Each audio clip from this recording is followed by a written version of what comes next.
Welcome back. Okay, we're getting to the point now. We're going to wax the sculpted flintlock. Alright, I've also run over here with a bit of glass paper, not too vigorously, because I don't want to sand out the detail that the Timebubble Toy Company have put into that. Alright, but just to get, again, a really good finish with the wax, if everything's smooth. Okay, you can see I've got my parts here. I'm getting excited to assemble this thing and see what it looks like.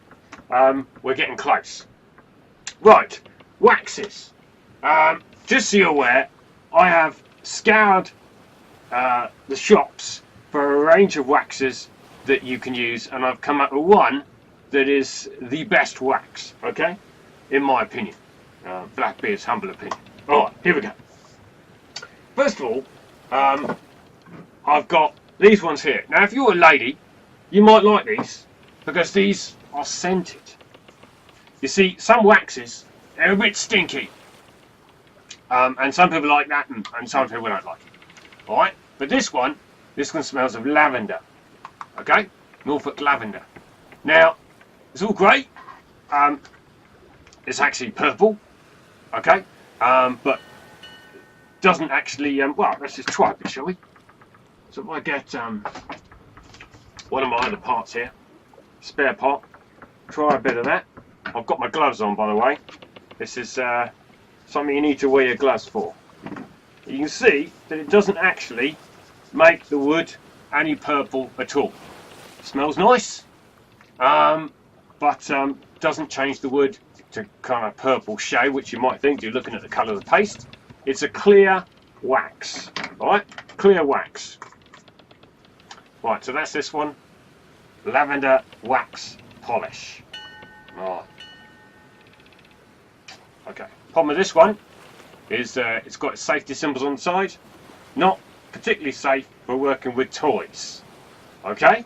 So if you're going to use that, you need to be an adult and use it sensibly. Right.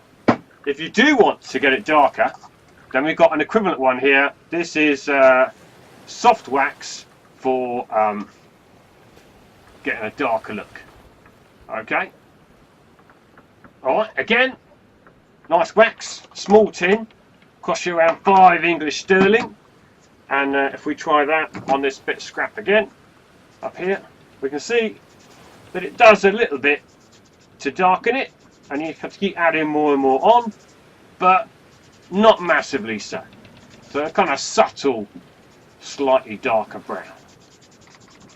These are really intended as polishes for polishing and restoring something that's already been waxed. Okay, so you can see there, not a great difference in colour, but very subtle. You might like that. Quite nice. Okay, but again, to be used by adults. It's got the symbols on the side suggesting that it's got toluene in. Okay, it is made in England, but it is harmful. Make sure you read the instructions on the side if you're using any such chemicals. Alright, problem is beeswax or that kind of thing is more of a kind of a solid wax, and it needs to be made more pasty, and to do that they're adding chemicals like toluene, which is potentially harmful. What else we got? Okay, this is anti-quacks lavender wax polish again. Right, nice small tin, 100 millilitres. You're not buying a massive amount. And if we open that one up, again that's clear. Okay, so you're not going to see much of a difference, but it will protect the wood from further dirty marks, so you can seal what you've done. These ones are good perhaps if you'd done some other artwork, okay, and then wanted to seal that artwork. Here's me, I'm in the middle of painting this knight, okay, and if I wanted to keep that neat, putting a coat over the top of that, like a wax, a clear wax, would be an excellent way to do that, okay? But as I said, you need adult supervision if you're going to use these, and make sure you wear your gloves. They're a bit stinky, these things, and you've got to keep them out of your mouth. So make sure you wash your hands afterwards, even after you're taking your gloves off. just to be sure. Next one. Non-silicone wood polish again. Alright, now this one, you can get this in a few supermarkets. This is the cheapest one I've found. Okay, lovely. Again, nice lavender, nice smell. Okay, if you're not fond of the smell, but it doesn't change the colour of the wood. It seals it. So if you've done the other toys here and you want to seal it, okay, that's fine. If you're an adult and you want to use this, I recommend that one best of all. This will cost you between £1.50 and about £2.50 English sterling, depending on where you buy it from. That is my recommended one for adults. Okay. However, if you are a small person, this is the stuff to go for. Unfortunately, you can't buy this, that I can tell, in a smaller tin. So this is 500 millilitres. It's going to last you quite a long time. So you can make all sorts of stuff with this and seal it. This is Libron, very renowned company. Wax polish, black bison, and the colour itself is medium oak. You can get Tudor oak, you can get light oak, you can get all sorts of shades, mahogany, teak, etc. The symbol I'm looking for is this one on the side here. Okay, this is conforming to EN 71 Part 3, which is safe for toys. Now, while you're using this, it is still a risky material to use, and you still need your gloves, you still need adult supervision, but after you put it on, handling the toy is much safer. Okay, much safer for you, and it does meet toy standards in terms of child safety. Okay, so this is the one I'm going to use. This one will set you back about £10. They vary a little bit, but about £10 English sterling. Okay, here we go. Right. Quite smelly. I don't mind that. I quite like this wax. It's a good wax to use. Right, I'm just going to coat the entire thing. Right, let's go. Now this really does darken up the wood. It gets in all the little crevices. So it looks like that kind of rustic look, where it's really kind of the gunge look, where it gets into all the little creases. Okay. How many coats of this do you put on? Up to you really. They recommend up to 3. As you put each coat on, it gets a little bit darker.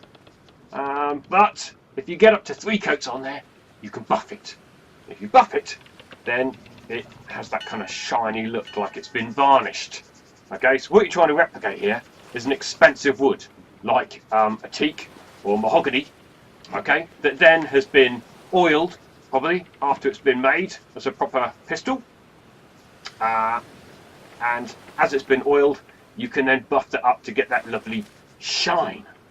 Okay, so if you want this to look like a real replica pistol, this is the right kind of technique to follow.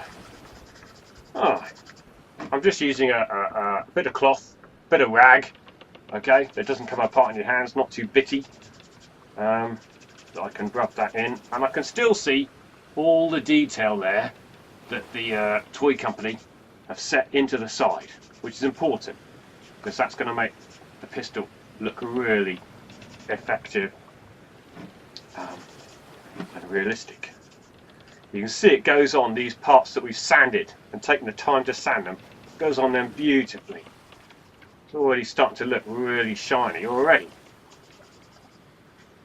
I'll try and do a little bit on the inside. Not worried about that too much because you don't really see that, but we'll do that all the same. Okay, and a little bit on the inside there. That bit I know comes out the top, so you're going to see that bit. So we'll wax that as well. Alright.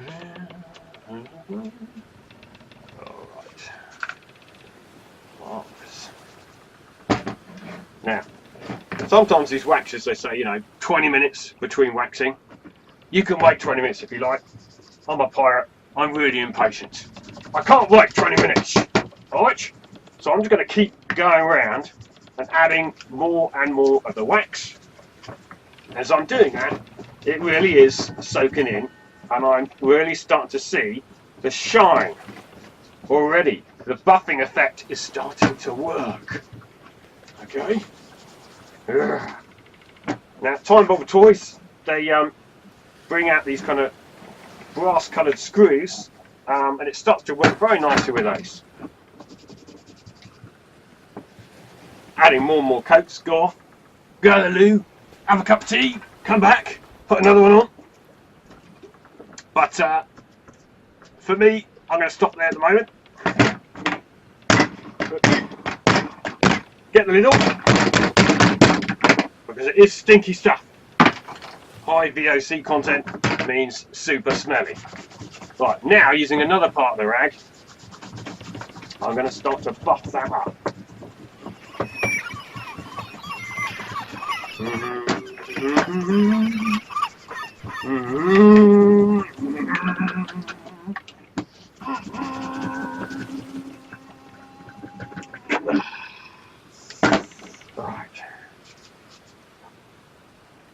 Right, here's the finished article.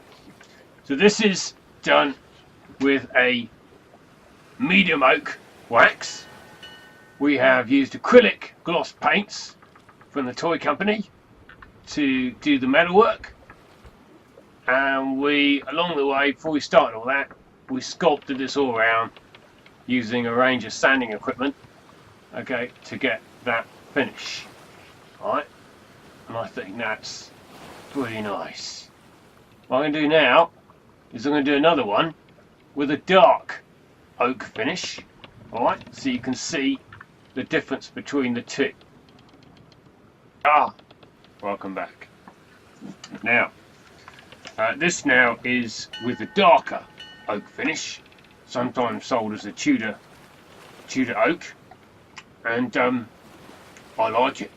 I prefer this one actually myself personally. It's got a rich colour, so you see the contrast between the metal and the wood much better. There we are. The Flintlock pistol. Nice. I like it. I like it a lot. Thank you very much.